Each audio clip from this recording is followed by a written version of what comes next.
Hello दोस्तों, आज हम लेकर आए हैं पटवारी की तैयारी 20 दिन में कैसे करें या कम समय में पटवारी के कोर्स का रिवीजन कैसे करें। जैसा कि आप सभी लोगों को पता है, अधीनस्थ बोर्ड ने पटवारी भर्ती की कैलेंडर जारी कर दिया है। पटवारी भर्ती के कैलेंडर के अनुसार पटवारी भर्ती 6 चरणों में होगी, जिनमें से 2 चरण 10 जनवरी को, 2 चरण 17 जनवरी को व 2 चरण 24 जनवरी को होंगे। अब हमारे पास मात्र 20 दिन बचे हैं और इन 20 दिनों में हमें अपना संपूर्ण कोर्स करना है। अब मैं आपको बताना चाहूँगा कि अब कुछ भी नया पढ़ने का समय नहीं है। जो आपने पढ़ लिया है बस उसी का रिवीजन करें, जिससे आपका मनोबल बढ़ सके। सबसे पहले हम बात करना चाहेंगे फर्स्ट पार्ट की। फर्स्ट पार्ट जिसमें साइंस आती है, नेशनल जीके आती है तथा संविधान आता है और करंट जीके आती है। फर्स्ट पार्ट के अकॉर्डिंग 38 प्रश्न आने हैं। इसमें से विज्ञान के लगभग 10 प्रश्न आने हैं, जैसा कि मैंने आपको स्क्रीन पर दिखाया हुआ है।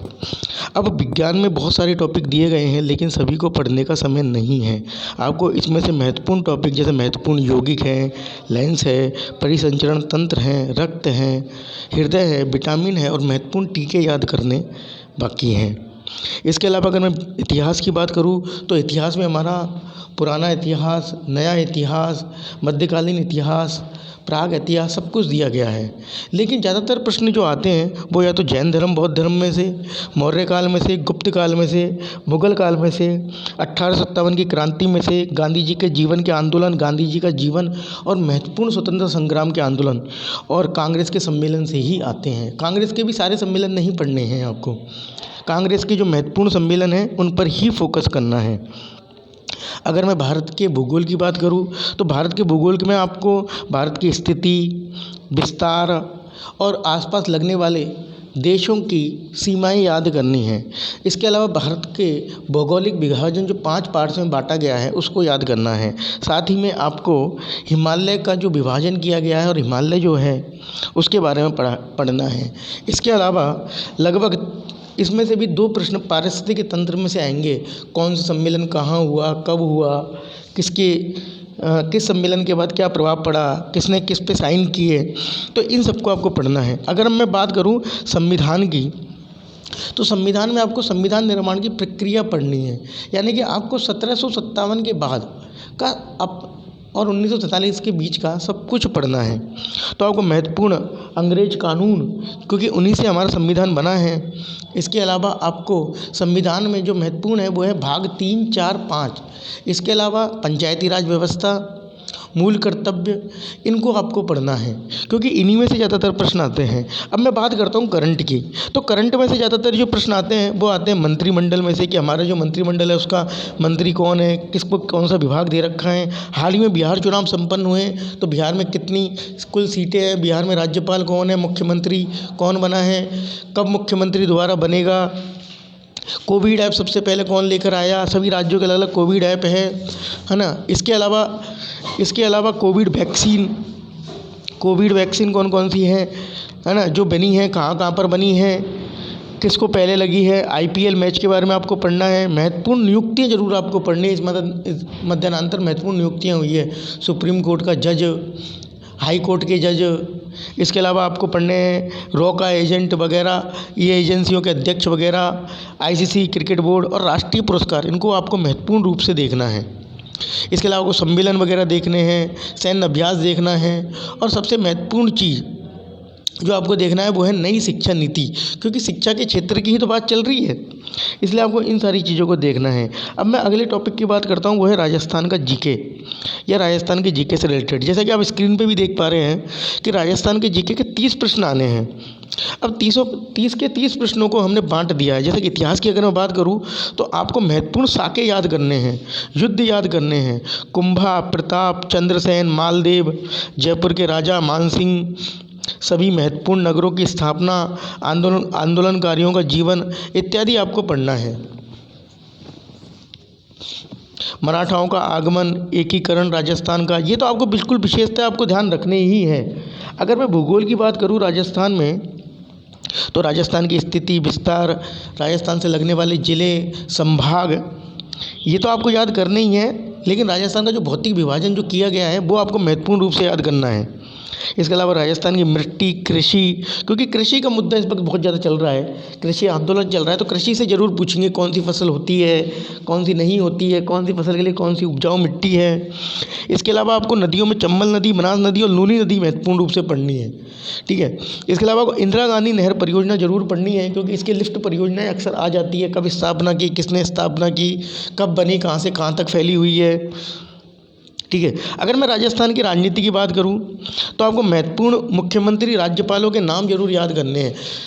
कौन सा मुख्यमंत्री 3 बार या उससे अधिक बना है, राज्यपाल कौन कौन से बने हैं, कौन कौन से राज्यपाल महत्वपूर्ण थे, राष्ट्रपति शासन जब राजस्थान में लगा उस वक्त कौन राज्यपाल थे, कौन मुख्यमंत्री थे।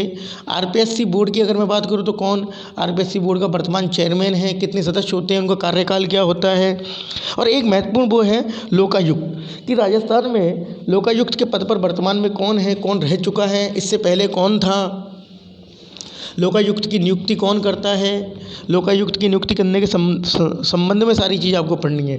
एक इसके अलावा जो राजस्थान में अक्सर जो प्रश्न आते हैं वो आते हैं कि किसी भी एक विभाग का नाम दे दिया, जैसे विधानसभा का अध्यक्ष, ठीक है, इसके अलावा कोई मंत्रिमंडल, या इसके अलावा मुख्यमंत्री, राज्यपाल, तो ये सबसे पहले आप पूछते हैं पहला मुख्यमंत्री या पहला मंत्री या पहला विधानसभा अध्यक्ष और वर्तमान विधानसभा अध्यक्ष। तो आपको इनको विशेषता देख के जाना है। इसमें से लगभग 7 प्रश्न आएंगे। अब मैं संस्कृति की बात करता हूँ। हमारे जो कल्चर है वो बहुत बड़ा कल्चर है, लेकिन ज़्यादातर जो प्रश्न फंसते हैं वो पंचपीरों में से, मीरा में से, त्योहार में से, शादी की रस्मों में से, किलों में से और हस्तशिल्पों में से फंसते हैं। कभी कभी अगर ज़्यादा महत्वपूर्ण होता है तो ये लोग अदर जो होते हैं उनमें से उठा लेते हैं, लेकिन इतने भी डीपली नहीं जाते हैं ये लोग। ये महत्वपूर्ण टॉपिक है जिनमें से ये उठा लेते हैं प्रश्नों को, और हमारे आराम से प्रश्न हल हो जाते हैं। धार्मिक आंदोलन में से कई बार उठा लेते हैं। महत्वपूर्ण संत जो मैंने कहा पंचपीर, आप याद कर लेना, पंचपीर ये महत्वपूर्ण रहेंगे। इसके अलावा हम अगले टॉपिक की तरफ चलते हैं। अगला टॉपिक है हमारा रीजनिंग का और मैथ का।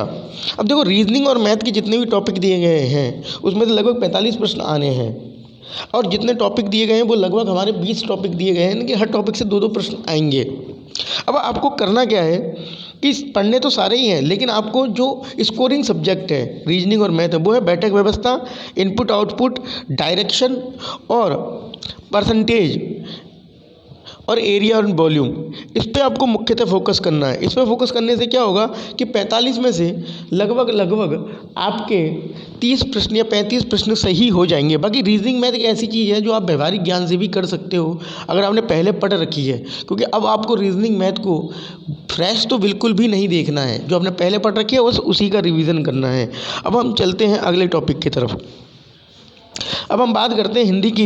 देखिए, हिंदी में कुल 10 टॉपिक दे रखे हैं और 11 प्रश्न आने हैं। अब मेरा मानना ये है कि आपको हर टॉपिक को एक एक बार देख लेना है, लेकिन जाते जाते लास्ट टाइम में आप पारिभाषिक शब्दावली को ज़रूर देख लेना, क्योंकि पारिभाषिक शब्दावली से 2 या 3 प्रश्न जरूर आते हैं। अब आप बात करते हैं अंग्रेजी की। जैसा कि आप स्क्रीन पर देख पा रहे हैं, अंग्रेजी में से 4 टॉपिक दिए गए हैं और हमने हर टॉपिक का वर्गीकरण किया हुआ है। अब आप इनको पढ़ने बैठेंगे तो आपको याद नहीं होंगे, लेकिन अगर आपने ईडियम, फ्रेजेस और अनसीन पैसेज अगर आपने सॉल्व करने का मेथड पढ़ रखा है तो आप आराम से 6 प्रश्न कर देंगे। इसके अलावा एंटोनिम, सिनोनिम आप कितने भी पढ़ लो, ठीक है, अगर आपने पढ़े हैं उसमें से आ गया तो बहुत अच्छी बात है, वरना ये सही होने की संभावनाएं बहुत कम रहती है। करेक्शन और ऑफ एरर और करेक्ट यूजेज के लिए मैं आपको बताना चाहूँगा, इसके लिए जनरली होता यह है कि आपको पूरी व्याकरण पढ़नी होती है। अब पूरी व्याकरण पढ़ने का समय तो हमारे पास है नहीं, तो आपको ईडियम, फ्रेज और अनसीन पैसेज ही देख के जाने हैं।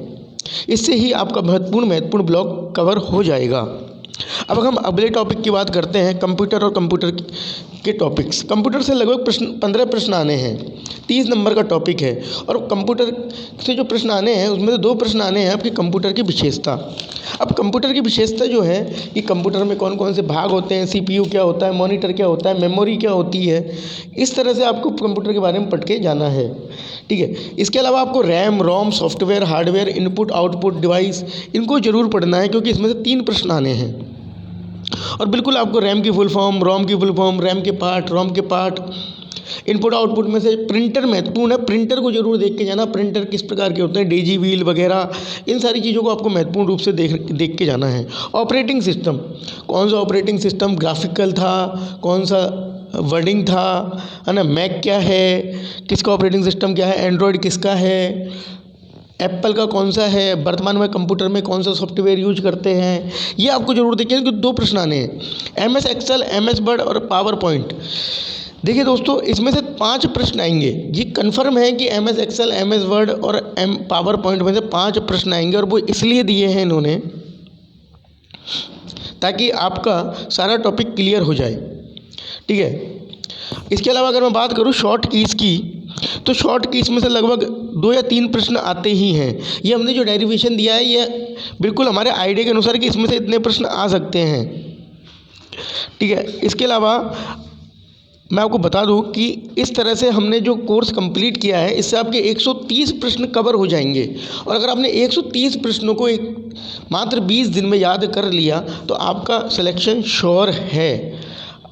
आप किसी भी प्रकार के किसी अफवाहों में ना फंसें, किसी से डरे नहीं, अपनी तैयारी जारी रखें, क्योंकि कोशिश करने वालों की कभी हार नहीं होती। कुछ लोग परीक्षा पोस्टपोन करवाने के लिए संघर्ष कर रहे हैं। मैं बताना चाहूँगा कि अब कुछ भी नहीं हो सकता, परीक्षा अपने नियत समय पर ही लगेगी। इससे महत्वपूर्ण जानकारी है कि अब आप अपनी पढ़ाई जारी रखें। अब हम अगली वीडियो 10 जनवरी से ठीक 1 या 2 दिन पहले डालेंगे, जिसमें हम बताएंगे कि ऐसे प्रश्न जिनको आप आते तो हैं या पढ़ रखा है लेकिन आप पे वो सॉल्व नहीं हो पा रहे, करेक्ट आंसर नहीं पता, तो हमें तुक्का कैसे लगाएं और बिल्कुल तुक्का सटीक जाए। अगर आपने 10 प्रश्नों पे तुक्का लगाया है और 7 प्रश्नों पे आपका तुक्का सही चला गया है तो यानी कि आपने बहुत अच्छा स्कोर कर लिया है। तो इसी तरह हम आपकी अगली वीडियो लेके आएंगे और आपको तैयारी किस तरह करते हैं इसके बारे में जानकारी देंगे। हमारा यह चैनल जो बना है वो भर्तियों की जानकारी, तैयारी कैसे करें, इन सारी चीज़ों के अपडेट से रिलेटेड बना है। और अंत में आप सभी से अनुरोध रहेगा कि आप इस वीडियो को ज़्यादा से ज़्यादा दोस्तों को शेयर करें, जिससे उनको तैयारी में मदद मिल सके, उनकी तैयारी अच्छी हो सके। अगर आपके कोई भाई बहन पटवारी की तैयारी कर रहे हैं तो उनको भी मदद मिल सके। आप सभी हमारी अगली वीडियो देखने के लिए हमारे चैनल को सब्सक्राइब जरूर करें, बेल आइकन प्रेस जरूर करें, जिससे कि हमारी अगली वीडियो का नोटिफिकेशन आपको मिलता रहे। बहुत कम समय में मैंने आपको पूरी ब्रीफिंग दे दी है कोर्स की, क्या क्या पढ़ना है, क्या क्या नहीं पढ़ना है। आप इस पूरी वीडियो को 2-3 बार देखें तो आपको एक एक टॉपिक को लिख लें ताकि आपको पता रहे कि आपको क्या क्या पढ़ना है। इतना ही कहना चाहूँगा आज की वीडियो के साथ। धन्यवाद। जय हिंद, जय भारत।